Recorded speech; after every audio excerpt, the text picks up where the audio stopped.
Que a paz de nosso Senhor Jesus Cristo esteja na sua vida. Mais uma vez aqui estamos para compartilhar com você subsídios da Escola Bíblica Dominical do próximo domingo.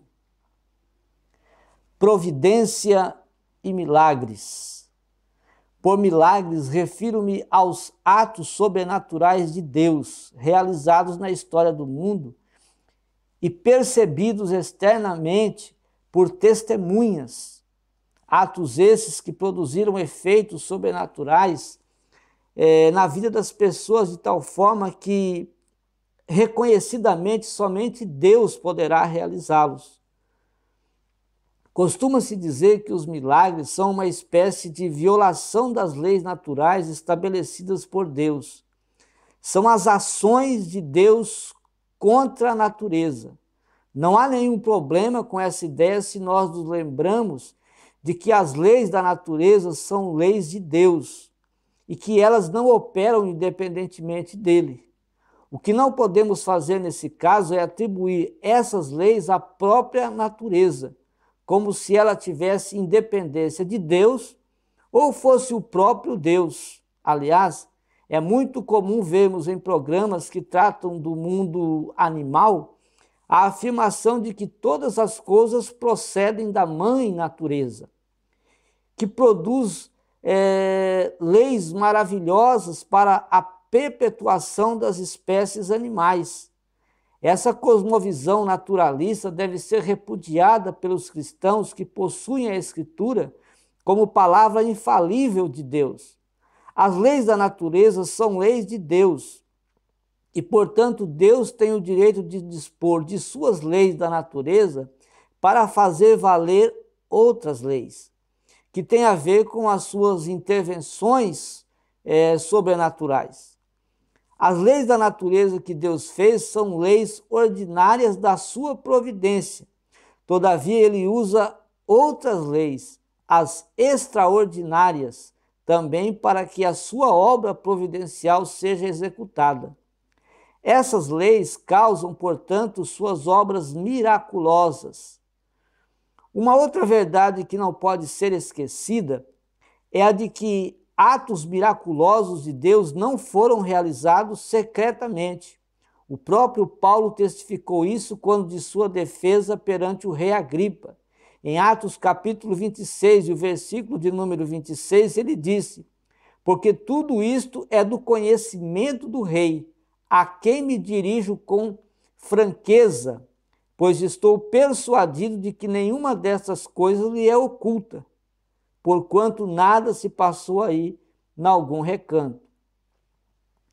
Todas as intervenções divinas registradas por Lucas nos Atos dos Apóstolos foram a olho visto, sem qualquer segredo. As pessoas viram todos os acontecimentos miraculosos da providência divina na vida da sua igreja.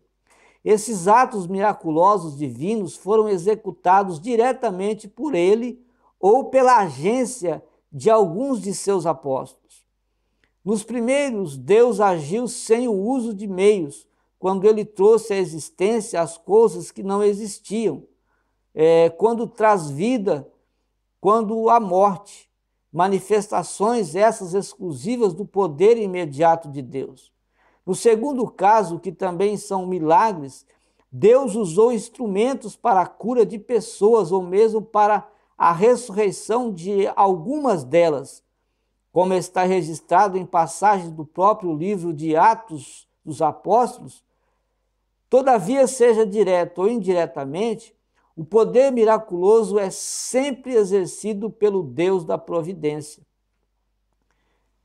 Contudo, os milagres não são exclusivos da religião cristã, mas são pela parte ou seja, são parte história importante na vida do cristianismo. Se os tiramos do cristianismo, esse se desfaz. A Escritura é farta de narrativa das intervenções miraculosas de Deus. Somente após o advento do iluminismo é que a questão dos milagres começou a ser questionada, porque nesse movimento filosófico, a ideia da intervenção natural foi eliminada da religião cristã, tornando o cristianismo apenas numa religião naturalista. O naturalismo consequente passou a vigorar na Igreja Europeia, afetando enormemente toda a teologia cristã do Velho Mundo e em muitos segmentos da Igreja na América do Norte. Todavia, o cristianismo bíblico permanece vivo quando os milagres da história da redenção são levados em conta. Sproul diz que o assunto dos milagres é tão importante que o conceito que temos sobre eles faz com que o cristianismo permaneça em pé ou caia. Sem milagres, o cristianismo fenece. Não há libertação da escravidão do Egito, nem há a gloriosa ressurreição. Se essas coisas não existem, então cremos em vão. A batalha de Paulo contra os incrédulos do seu tempo mostram a importância das manifestações miraculosas e sobrenaturais de Deus. O texto de Paulo aos Coríntios é uma evidência da importância dos milagres soteriológicos e providenciais de Deus. A centralidade da mensagem apostólica está na morte e no milagre da ressurreição de Cristo. O cristianismo é destituído de significado se os milagres não existem. Na cosmovisão cristã, diferentemente da cosmovisão naturalista, os milagres fizeram parte da história da redenção e, em sua providência, Deus ainda pode realizá-los, se assim bem entende. Não podemos retirar de Deus essa possibilidade dele realizar milagre hoje.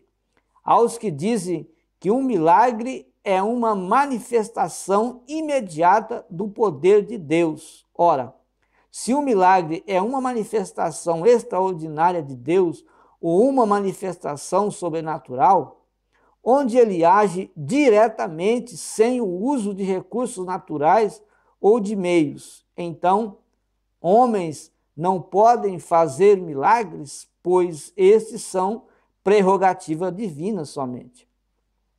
Deus usou muitas vezes as causas secundárias, usou instrumentos para operar miraculosamente. É o caso de Moisés no tempo da libertação do Egito, por exemplo. Por milagre, eu quero dizer a manifestação divina deste mundo, que difere de sua providência ordinária, isto é, através das causas naturais. É o poder de Deus manifestado de forma singular, fora dos padrões naturais, que causa espanto e admiração nos homens, para a consecução de seus decretos. Nesse sentido, podemos dizer que Deus ainda opera sinais e maravilhas quando ele ouve as orações dos corações aflitos do seu povo, pois ainda ele é o Deus vivo e verdadeiro. Ele está atento às necessidades do seu povo de um modo notável. Todavia, não cremos que Deus opere milagres do modo como fazia nos tempos apostólicos.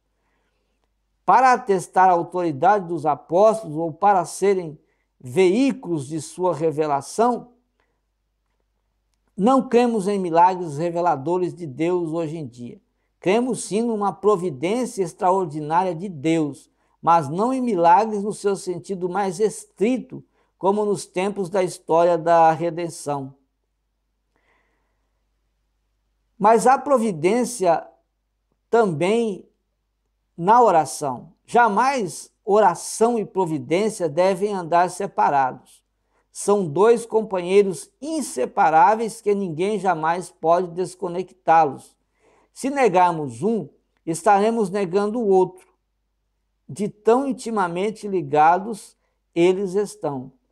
A oração supõe uma providência divina, enquanto que a obra providencial é, em parte, o resultado da oração e está ligada a ela. Todas as vezes que Deus responde a uma oração, ele está agindo providencialmente na vida do seu povo. Qual é a relação que existe entre providência e oração? Essa questão aflige a alma do crente, mesmo de ministros da palavra, que não possuem uma noção correta da providência nem da oração. Portanto, torna-se necessário dizer que algumas coisas sobre a natureza da oração, em termos práticos, a pergunta dos crentes que não possuem um conhecimento correto da doutrina da providência e de outras correlatas é a seguinte: se em sua providência Deus ordena de antemão todas as coisas que estão para acontecer, qual é a finalidade da oração? Ou por que orar se todas as coisas já estão previamente determinadas? Devemos orar porque é uma ordem do Senhor nós orarmos a Deus. A primeira resposta que vem à mente daqueles que são mais esclarecidos, mais simplistas, é esta: devemos orar simplesmente porque Deus mandou que orássemos pedindo as coisas de que necessitamos. É uma simples questão de obediência a uma ordem de Deus.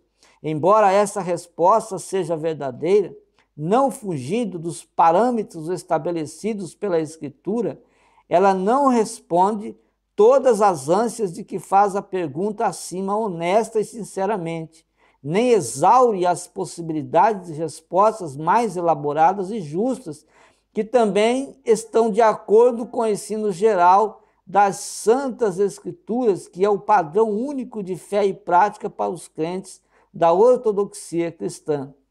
Devemos orar porque somos dependentes de Deus.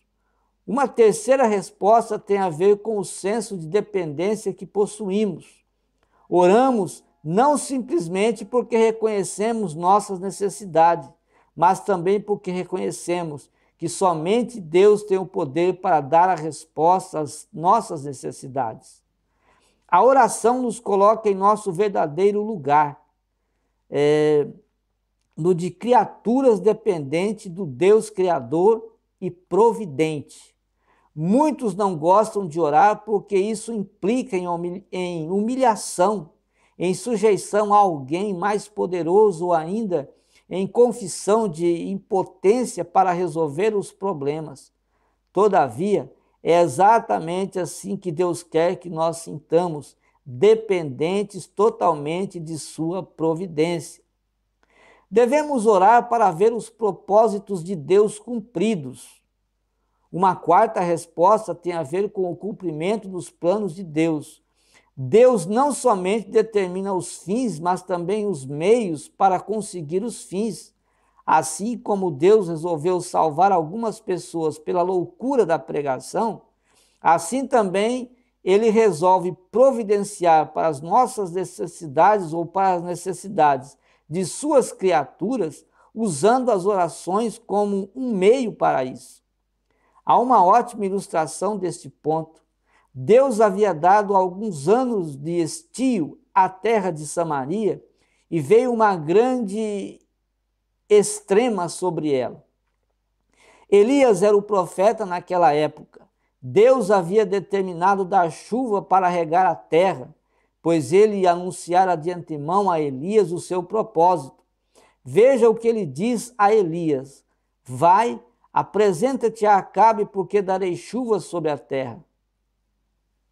Mas o fato de saber de antemão que Deus haveria de mandar chuva, Elias orou para que chovesse, e então Deus ouviu a oração de Elias. A providência é soberana de Deus e, no entanto, Ele usa as orações do seu povo para ter as suas providências tomadas. Os planos são de Deus e, na sua realização, Ele usa os instrumentos ou as causas secundárias. Devemos orar para glorificar o nome de Deus. Uma quinta resposta tem a ver com a glorificação do nome de Deus. Quando oramos, reconhecemos que não só o poder pertence a Deus, mas que Ele tem domínio sobre todas as coisas. Quando reconhecemos isto, nós o glorificamos. Quando Elias orou pedindo chuva, ele reconheceu o controle que Deus possuía sobre todos os elementos da natureza. Quando suplicamos a Deus pelas suas compaixões para com os nossos queridos que ainda não são cristãos, estamos reconhecendo o seu domínio sobre os corações deles e a sua soberana administração da sua bondade. Portanto, as providências de Deus são efetuadas soberanamente por ele, mas ele não dispensa as orações dos seus filhos, porque estas o glorificam sobremaneira. Ore então para que Deus seja glorificado mercê de suas providências. Devemos orar porque é parte do nosso culto a Deus. Uma sexta resposta tem a ver com o culto que prestamos a Deus na combinação das orações com a providência divina.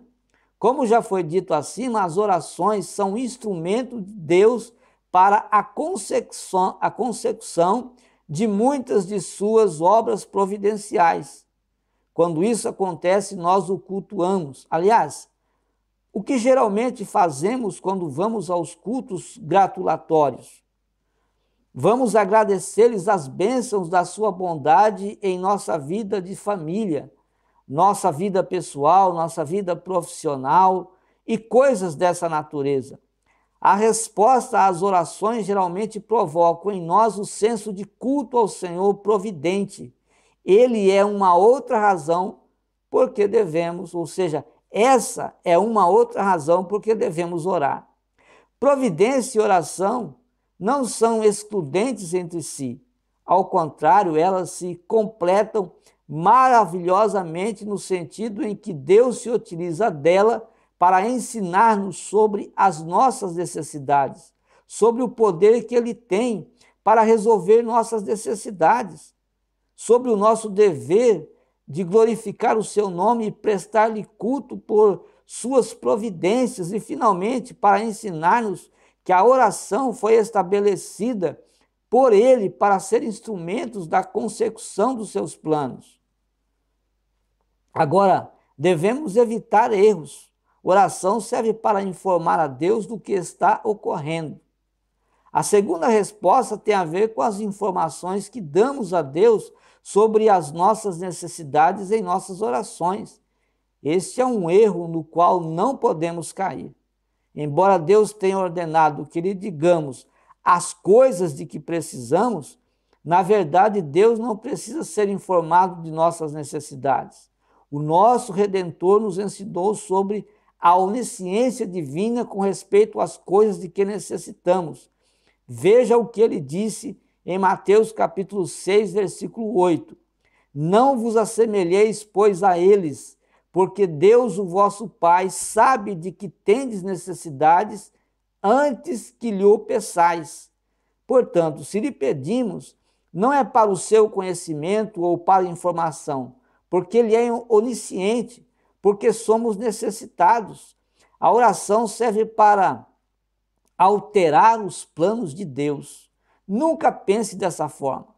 Jamais Deus altera os seus planos por causa das nossas orações. Ao contrário, as nossas orações cumprem os seus planos. Quando oramos de maneira que não combina com a vontade do Pai Celeste, simplesmente Ele não nos ouve como lhe pedimos.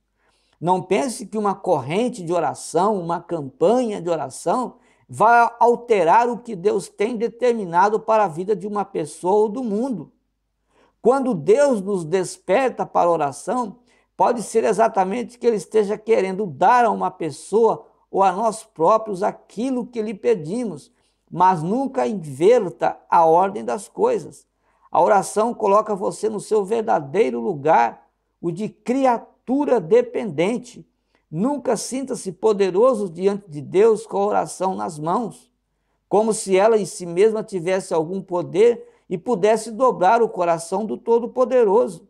Quando você ora de maneira correta, na dependência dele, você estará sendo um instrumento para o cumprimento das obras providenciais na vida de seus queridos amigos e irmãos na fé. Ora, sempre na esperança e na confiança de estar fazendo exatamente o que você deve. Portanto, o que devemos fazer? Ore, porque Deus se agrada de ver os seus filhos súplices diante de si. Ore, porque somente assim você vai conhecer cada vez mais quem é você e quem ele é. Ore, porque você, fazendo a vontade dele, estará percebendo quão agradável é estar no caminho da obediência. Assim como Abraão. Abraão foi obediente a Deus, sempre esteve orando, sempre falando com Deus, mesmo sabendo que Deus tinha para ele um plano a ser executado. Que Deus possa abençoar graciosamente a sua vida e que você tenha uma rica e maravilhosa escola bíblica dominical.